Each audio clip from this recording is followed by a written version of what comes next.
Calendès de Sextilis, 37 avant notre ère. La baie de Pouzol, en Campanie.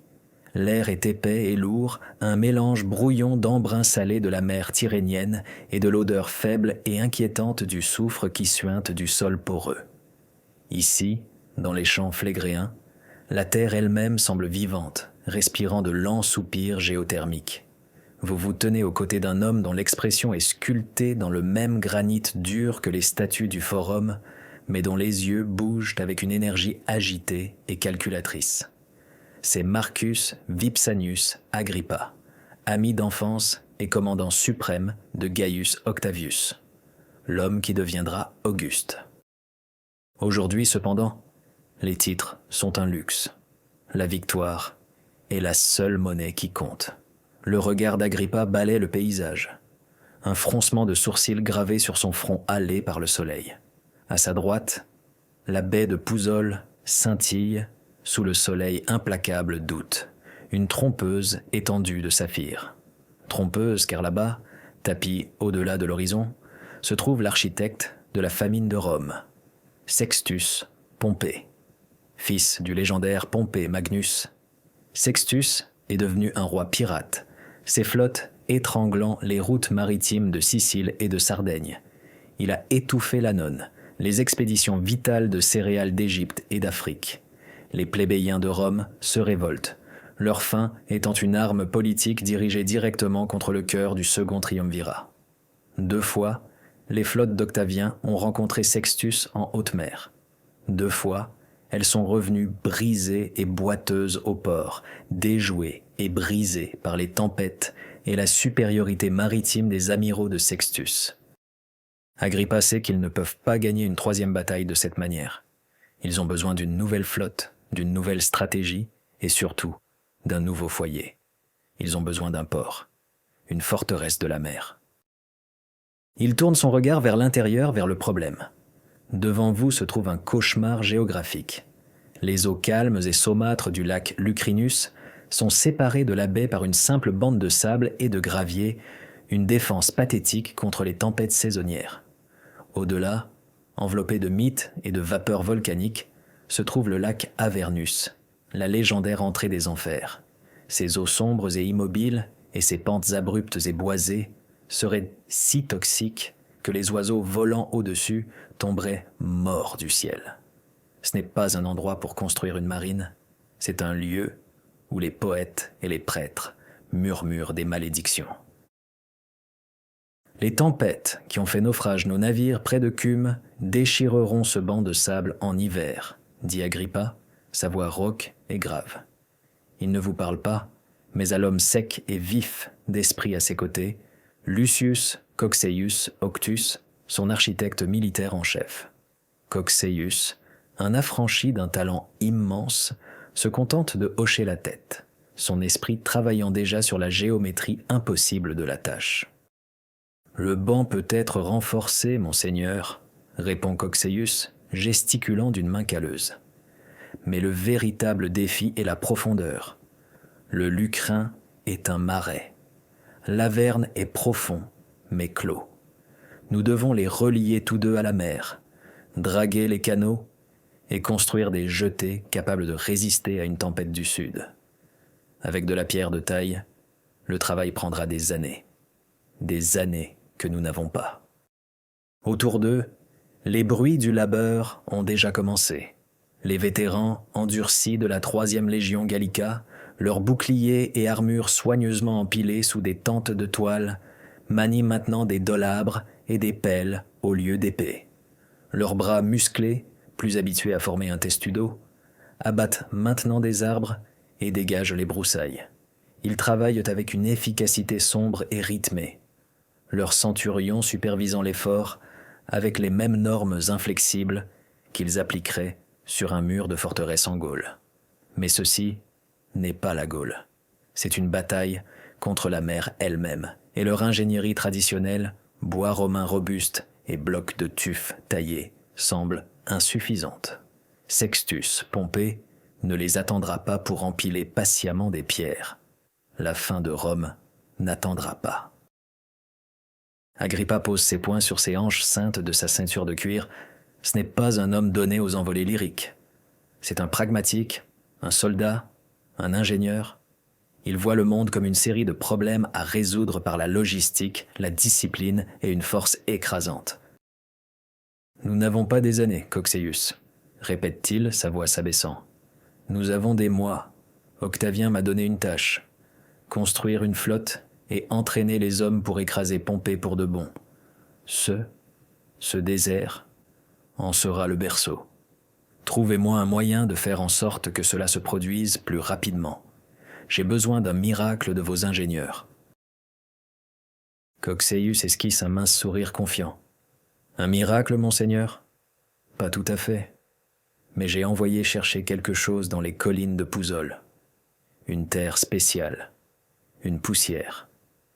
Les Grecs qui vivaient ici avant nous l'appelaient Konia, mais nous la connaissons sous le nom de Pulvis puteolanus. » Agrippa hausse un sourcil. La poussière, sa grande stratégie, le sort du triumvirat, le ravitaillement de Rome reposant sur un type spécial de terre.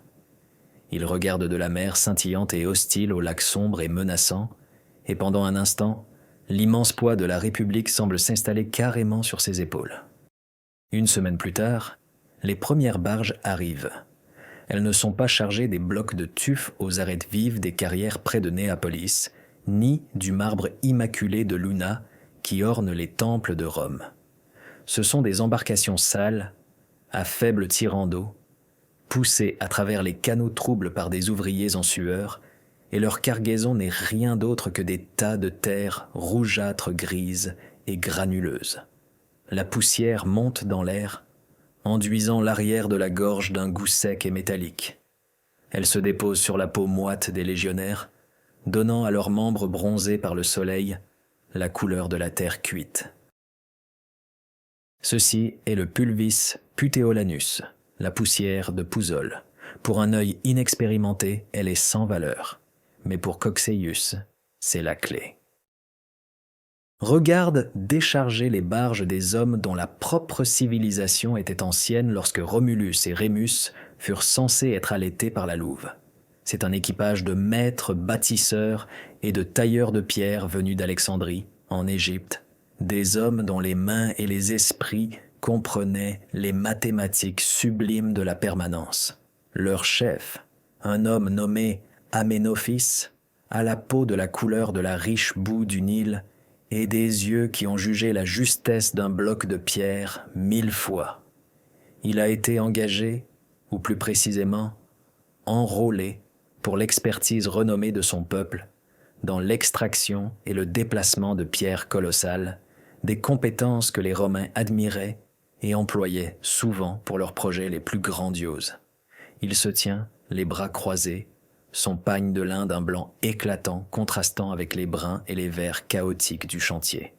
Il observe les Romains entasser cette terre sans valeur sur des plateformes en bois et ricane doucement à ses seconds dans la langue fluide de son pays. « Il nous amène tout ce chemin pour jouer dans la poussière », murmure un de ces hommes en s'essuyant une main poussiéreuse sur son kilt. « Nos pharaons ont bâti l'éternité avec du granit. Les Romains construisent avec de la poussière. » Amenhotep ne répond pas, mais son silence est une forme d'accord. Il a vu les temples romains. Ils sont impressionnants, certes, mais ils sont construits sur des principes qu'il comprend. Colonnes, linteaux et la puissance indéniable de la gravité. Leurs routes sont légendaires, leurs aqueducs une merveille de logistique, mais ceci est différent. Cela ressemble à un pas en arrière. Son scepticisme s'approfondit lorsqu'il voit ce que les Romains mélangent à la cendre. Il n'y a ni argile finement filtrée, ni paille hachée pour lier, comme on en utiliserait pour des briques de terre crue. Au lieu de cela, les légionnaires éteignent la chaux dans de profonds fossés, la réaction chimique envoyant des nuages de vapeur caustique qui scintillent dans la chaleur. Ils transportent ensuite des seaux de cette pâte crépitante, la chaux, vers les plateformes de mélange. Là, d'autres soldats, leurs tuniques trempées de sueur, utilisent de lourdes houes pour mélanger la chaux avec la cendre volcanique et un agrégat grossier de pierres concassées et de poteries ébréchées, le caementa. Le résultat est une boue grumeleuse, malodorante et grisâtre. Agrippa arrive pour la démonstration, sa garde prétorienne écartant la foule d'ouvriers, il se tient aux côtés de Cocceius, l'expression impassible, ne trahissant rien. Tous les regards sont tournés vers l'architecte. Cocceius, de son côté, semble savourer le spectacle. Il prend un coffre en bois, à peine plus grand qu'une malle de soldat, et ordonne aux légionnaires de le remplir du mélange humide, qu'ils appellent opus caementicium. Ils le tassent avec des perches en bois, la boue s'écrasant de manière désagréable. Cela ressemble à une galette de boue d'enfant. Amenhotep observe, un mélange de pitié et de mépris professionnel sur le visage. C'est la fondation d'une flotte qui décidera du sort de Rome. Cette bouillie.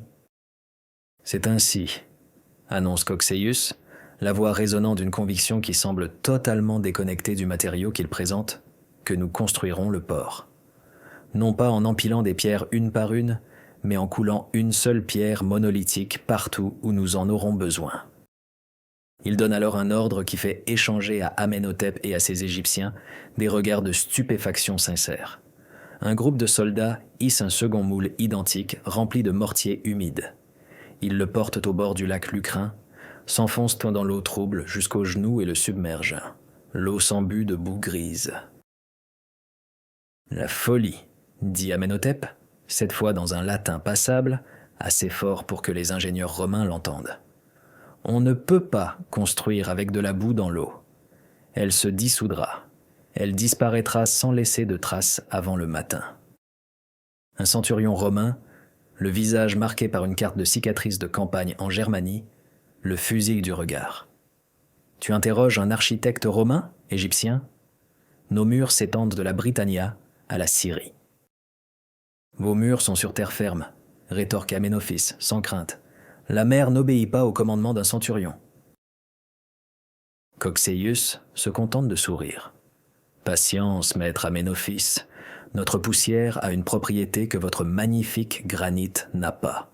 Elle a soif, et elle ne trouve sa force non pas dans l'air, mais dans l'eau. Il désigne la boîte submergée. Laissez-la. Demain nous verrons ce que les dieux de cet endroit et la poussière du Vésuve nous auront préparé. » Agrippa regarde de l'architecte confiant à l'Égyptien dédaigneux, puis à la boue grise peu prometteuse qui repose au fond du lac. L'avenir de sa campagne et du règne d'Octave repose dans cette boîte. L'aube se lève, peignant le cône volcanique du Vésuve de teintes roses et violettes. L'air est frais, portant l'odeur de la terre humide et de la mer lointaine. Mais au bord du lac Lucrin, l'atmosphère est chargée d'une énergie différente, l'anticipation. Une foule s'est rassemblée, pas seulement les tailleurs de pierre égyptiens et les légionnaires romains, mais aussi les contremaîtres, les intendants, et même quelques locaux curieux qui ont entendu parler du grand projet du triumvir. Amenhotep se tient au premier rang, les bras croisés, un regard entendu, presque pitoyable sur son visage. C'est un maître en son art, un homme dont la lignée de bâtisseurs remonte aux architectes de Karnak. Il connaît la pierre, il connaît le mortier. Il sait que la chaux mélangée au sable et laissée dans l'eau toute une nuit produira au mieux une boue friable et inutile. Il est ici non pour avoir tort, mais pour assister à l'échec inévitable de cette folie romaine. Un échec dont il pourra faire rapport à ses propres employeurs si le triumvirat venait à tomber. Agrippa est là aussi, debout, un peu à l'écart avec sa suite. Il paraît calme, mais ses jointures sont blanches là où il serre le pommeau de sa spata. Ce n'est pas seulement un test d'ingénierie, c'est un test de son autorité, des affirmations audacieuses de Cocceius et de la faisabilité même de son plan audacieux. Si cela échoue, ils perdront des semaines, peut-être des mois. Les murmures dans le forum romain deviendront plus forts. Les navires de Sextus Pompée deviendront plus audacieux. Cocceius Auctus s'avance jusqu'au bord de l'eau. Il ne regarde pas la foule. Sa concentration est entièrement sur la tâche à accomplir. Il appelle 2 légionnaires costauds du corps des Fabri, le corps d'ingénierie de la Légion. Ce sont des hommes immenses. Leurs épaules et leur dos sont noués par les muscles forgés par des années de creusement de fossés, de construction de ponts et de bris de rochers. « Remontez là », ordonne Coxeus. Les 2 soldats s'enfoncent dans l'eau trouble, leurs sandales s'enfonçant dans la boue molle. Ils localisent la caisse en bois submergée et la soulèvent. Au début, elle ne bouge pas. Ils grognent, se raidissent, leurs muscles gonflés. Un murmure parcourt le contingent égyptien. Peut-être que la caisse est simplement coincée dans la boue. Le centurion de la veille sourit avec dédain. Puis, dans un grand bruit d'aspiration, la boîte se soulève du fond du lac. Mais elle est visiblement plus lourde qu'à son entrée. Beaucoup plus lourde. Les soldats reculent, leurs visages masqués de surprise et d'effort, tandis qu'ils hissent la caisse dégoulinante sur le rivage. L'eau ruisselle des jointures du moule en bois. Coxeus s'en approche, marteau à la main. Il fait signe de faire silence. Les seuls sons sont le clapotis de l'eau du lac et le cri lointain d'une mouette. Il tape sur les chevilles qui maintiennent les côtés en bois du moule ensemble. Une par une, il les fait sauter. Un souffle collectif est retenu. Avec une dernière traction d'un des légionnaires, les côtés de la boîte tombent. Il y a un souffle collectif. Ce n'est plus une bouillie. Ce n'est pas de la boue. C'est un bloc de pierre solide et contigu, gris et à la texture rugueuse, épousant parfaitement la forme de son moule. On dirait qu'il a été extrait de la terre, pas mélangé dans une auge. Les yeux d'Amenhotep s'écarquillent. Il fait un demi-pas en avant, son scepticisme professionnel luttant contre la réalité impossible qui s'offre à lui. Cela défie tous les principes de maçonnerie qu'il ait jamais connus. Le mortier durcit en séchant par l'évaporation lente de l'eau dans l'air. Cette substance, cet opus kémanticium, avait fait le contraire. Elle s'était solidifiée dans l'eau. Elle s'était chimiquement transformée, buvant l'eau et se figeant en une nouvelle roche artificielle. Coxeus, voyant le choc sur tous les visages, s'autorise un autre de ses minces sourires. Il prend le maillet et, d'un coup sec et délibéré, frappe le coin du bloc. Le son n'est pas le bruit sourd de la terre séchée, mais le claquement net et résonnant de pierre sur pierre. Le bloc est intact. Amenhotep ne peut plus se contenir. Il s'avance d'un pas décidé, bousculant un légionnaire surpris et s'agenouille à côté du bloc. Il passe une main sur sa surface rugueuse et humide. Elle est fraîche et inflexible. Il presse son pouce contre elle, cherchant un point faible, un défaut, mais il n'y en a aucun. Elle est absolument, impossiblement solide. Il lève les yeux vers Coxeus, son expression témoignant d'un choc profond qui change le monde. Le dédain a disparu, remplacé par la pure admiration sans mélange d'un maître artisan assistant à un miracle. « Comment » demande Amenhotep, sa voix n'étant qu'un murmure. « L'eau, elle aurait dû être son ennemie. »« La poussière de la montagne » explique Coxeus en désignant la forme menaçante du Vésuve. « Elle contient le feu de la terre. Lorsqu'elle est mélangée à de la chaux et de l'eau, elle ne sèche pas, elle cristallise. L'eau n'est pas son ennemie, elle est le catalyseur de sa naissance. Nous ne faisons pas que construire, maître Amenhotep, nous créons de la pierre. » Agrippa s'avance, un lent sourire dangereux s'étirant sur son visage. Le poids sur ses épaules n'a pas disparu, mais il s'est transformé. Ce n'est plus le poids de l'incertitude, mais le poids d'une victoire imminente et inévitable. Il regarde le bloc de roche artificiel, puis la baie, et dans son esprit, il peut déjà le voir. D'immenses jetées et digues s'élevant des profondeurs, formant un sanctuaire impénétrable. Il voit les trirèmes, les quinquérèmes et les liburnes de sa nouvelle flotte, en sécurité dans leur étreinte de béton. « Cela change tout », dit Agrippa, sa voix un grondement bas de satisfaction. Il se tourne vers Coxeus. « Donnez leurs ordres aux Fabri. Doublez les expéditions de cendres, Je veux que les travaux sur les môles commencent d'ici la fin de la semaine. » Il regarde ensuite directement l'Égyptien stupéfait. « Maître Amenhotep, votre expertise avec les grands blocs n'est plus notre préoccupation principale. Votre nouvelle tâche est d'apprendre à vos hommes comment construire les coffrages en bois, les charpentes de notre nouvelle pierre. Vous nous aiderez à verser un port entier dans la mer. » Le travail commence avec une férocité qui stupéfie même les vétérans endurcis des légions. Le projet n'est plus un défi d'ingénierie, c'est une opération militaire à grande échelle, menée non pas contre une tribu barbare, mais contre la mer elle-même. Le commandement d'Agrippa transforme la baie de Pouzol en l'un des plus grands chantiers de construction que le monde ait jamais connu. L'air, autrefois simplement épais de sel et de soufre, résonne maintenant du fracas incessant des marteaux sur le fer, des cris des centurions, du grincement des grues en bois et du chant rythmique de milliers d'hommes au travail. Cocceius Auctus est partout à la fois, un tourbillon d'énergie concentrée. Il dirige la construction d'immenses batardeaux en bois, des structures à double paroi, étanches, enfoncées profondément dans le fond marin. Les légionnaires, travaillant jusqu'à la poitrine dans le ressac déchaîné, enfoncent les énormes pieux de mélèze et de chêne en place avec des maillets de la taille de petits tonneaux. Une fois qu'une section est enclose, des équipes de travailleurs et d'esclaves travaillent jour et nuit avec les vis d'Archimède et des brigades de seaux pour pomper l'eau de mer, créant ainsi un espace de travail temporairement sec sur le fond de l'océan. C'est ici que les Égyptiens, sous la direction réticente mais méticuleuse d'Amenhotep, montrent vraiment leur valeur. Leur choc initial a été remplacé par un respect professionnel à contre-cœur. Ils ont abandonné leur scepticisme et ont embrassé la nouvelle réalité bizarre de ce béton romain. Ce sont des maîtres de la forme et de la structure, et ils appliquent leurs connaissances ancestrales à la construction des coffrages en bois complexes, les archaïs, qui façonneront les fondations du port.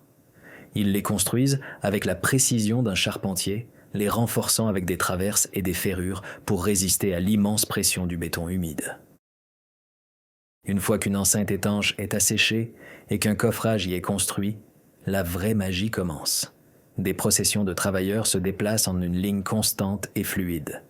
Un groupe porte des paniers tressés remplis de pulvis putéolanus gris rougeâtre. Un autre transporte la chaux sifflante et piquante. Un troisième apporte les agrégats, roches concassées, tuiles et débris récupérés. Sur des plateformes massives, il mélange l'opus caementitium, la boue grise tourbillonnant sous les houes de soldats en sueur. Le mélange est ensuite pelleté dans les coffrages en bois, couche par couche, avec un soin méticuleux. C'est un travail brutal et implacable. La chaux caustique brûle la peau, la poussière volcanique obstrue les poumons, et le soleil d'été implacable frappe le dos des hommes. Mais ils travaillent avec la fureur disciplinée d'une légion en marche. Chaque homme connaît son rôle. Les centurions n'encouragent pas par des cris, ils exigent du rythme, de la précision et de la perfection. Un lot mal mélangé pourrait créer une faiblesse. Un coffrage mal construit pourrait éclater, gaspillant des tonnes de matériaux et des jours de travail. Ce n'est pas de la construction, c'est de la forge. Agrippa supervise tout, sa présence étant une force constante et motrice. Il arpente les échafaudages de bois précaires qui sillonnent la baie, sa cape militaire flottant dans la brise marine. Il interroge les ingénieurs, inspecte la qualité du mélange et chronomètre l'efficacité des équipes ouvrières. Il applique la logistique d'une campagne militaire à la construction. Les lignes d'approvisionnement en cendres et en chaux sont établies avec la même efficacité impitoyable que les lignes d'approvisionnement en grains et en flèches. La main-d'œuvre n'est pas organisée en bandes, mais en cohortes et en centuries, chacune avec un objectif spécifique et un calendrier d'achèvement. Un jour, il se tient avec Amenophis sur une section nouvellement achevée de la digue extérieure. En dessous d'eux, les Romains se préparent à couler une énorme boîte creuse en béton qui servira de fondation à la section suivante. Au lieu de pomper l'eau, ils vont maintenant verser le béton directement dans le coffrage immergé. C'est toujours un prodige pour moi, avoue Aménophis, regardant la boue grise qu'on déverse dans la mer, où elle commence instantanément sa transformation chimique. En Égypte, nous construisons pour l'éternité, en défiant la nature, en façonnant la pierre qui résiste au temps. Vous commandez à la nature de créer la pierre pour vous. Vous ne sculptez pas la montagne. Vous en construisez une nouvelle. Agrippa hoche la tête, ses yeux fixés sur l'horizon où les navires de Sextus Pompée errent encore. Notre éternité doit être bâtie rapidement, Aménophis. Nous n'avons pas les siècles de vos pharaons. Nous n'avons que cet instant. Ce port n'est pas un monument. C'est une épée. Et quand il sera terminé, nous l'utiliserons pour trancher la gorge de la piraterie et restaurer le flux vital de Rome. Lentement, de manière improbable, le port prend forme.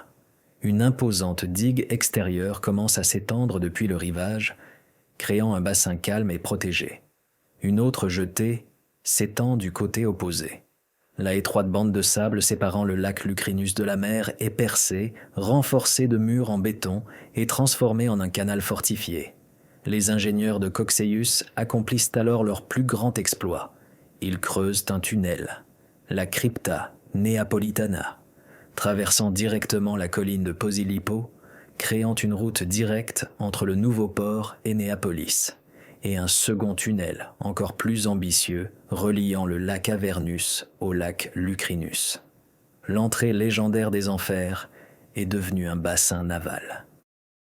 Il le nomme Portus Julius, en l'honneur du divin Jules César, père adoptif d'Octave. C'est plus qu'un port. C'est une déclaration, une proclamation de l'ingéniosité romaine, de sa puissance et de sa volonté inarrêtable, forgée dans le feu de la terre et l'eau de la mer. Alors que le dernier des grands remparts de béton s'élevait de la mer, se solidifiant en un mur sans couture de pierres artificielles, l'objectif de Portus Julius passa de la construction à la création. Le port était l'enclume. Désormais, Agrippa allait forger le marteau. Tandis que le vacarme des malaxeurs et les cris des équipes de bétonneurs s'estompaient, ils furent remplacés par le battement rythmique de la herminette, le sifflement aigu de la scie et le crépitement du bréchot calfaté dans le nouveau bois. Des chantiers navals surgirent le long des rives intérieures protégées des lacs nouvellement reliés. De vastes forêts des Apennins furent abattues, le bois descendit les fleuves et fut traîné par des bœufs jusqu'à la côte. Agrippa, un maître de la logistique, avait réquisitionné les meilleurs charpentiers de marine de tous les coins du territoire contrôlé par les Romains. Des Grecs, de Tarente, des Phéniciens de la côte syrienne, des Illyriens dont la connaissance de l'Adriatique était inégalée. Ils apportèrent avec eux des siècles de tradition de construction navale, mais Agrippa exigeait l'innovation.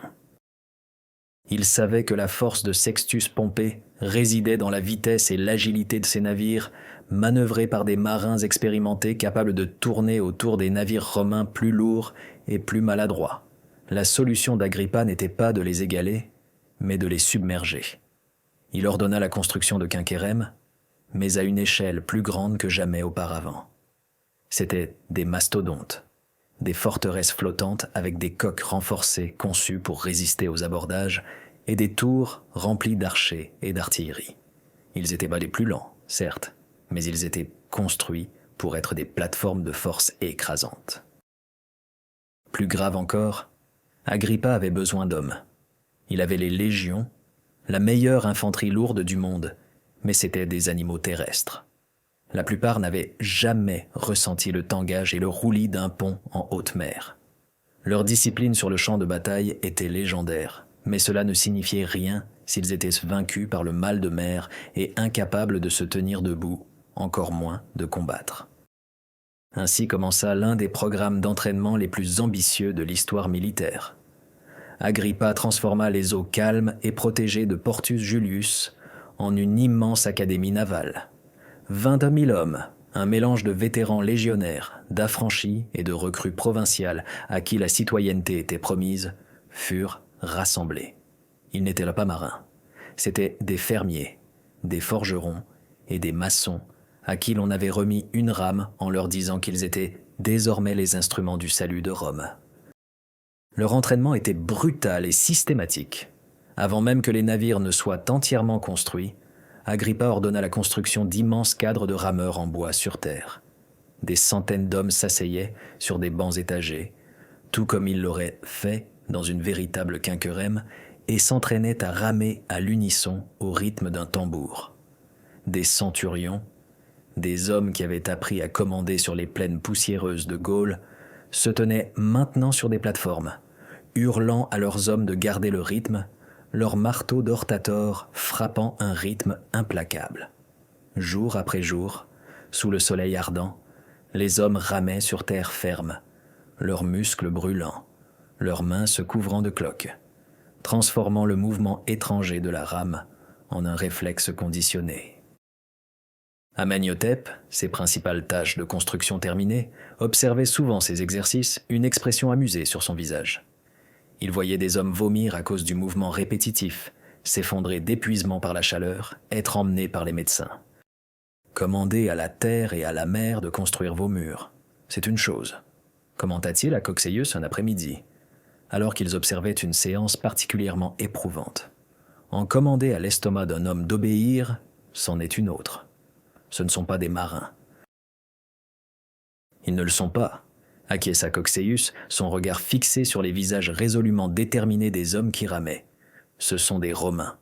Cela suffit. Agrippa ne les entraîne pas pour être des marins. Il les entraîne pour être des rouages dans une machine. Ils n'ont pas besoin de connaître la mer. Ils ont seulement besoin de connaître le rythme du tambour. Lorsque les navires furent enfin mis à l'eau, flottant majestueusement dans les eaux profondes et calmes du bassin d'Averne, l'entraînement s'intensifia. Les hommes, désormais endurcis par leurs exercices à terre, prirent place sur les vrais bancs. Ils apprirent à manœuvrer les navires massifs dans les limites du port, à tourner, à reculer, à avancer en charge simulée. Agrippa lui-même prenait souvent un navire de commandement, dirigeant la flotte pendant des heures jusqu'à ce que les hommes soient au bord de l'effondrement. Il a également introduit 2 nouvelles armes dévastatrices, des inventions de sa propre conception. La première était le harpax, un grappin propulsé par catapulte. Contrairement au grappin traditionnel qui devait être lancé à la main, le harpax pouvait être tiré à distance, sa longue griffe de fer mordant profondément dans la coque d'un ennemi. Une fois attaché, un système de cordes et de treuils rapprochait le navire ennemi, verrouillant les 2 navires ensemble et transformant une bataille navale en une bataille terrestre. Un combat où la supériorité de l'infanterie romaine aurait toujours l'avantage. La seconde était le renforcement des tours des navires, d'où les archers et les petites balistes pouvaient déverser un déluge dévastateur de flèches, de carreaux et d'incendiaires sur les ponts des navires ennemis plus petits et plus exposés.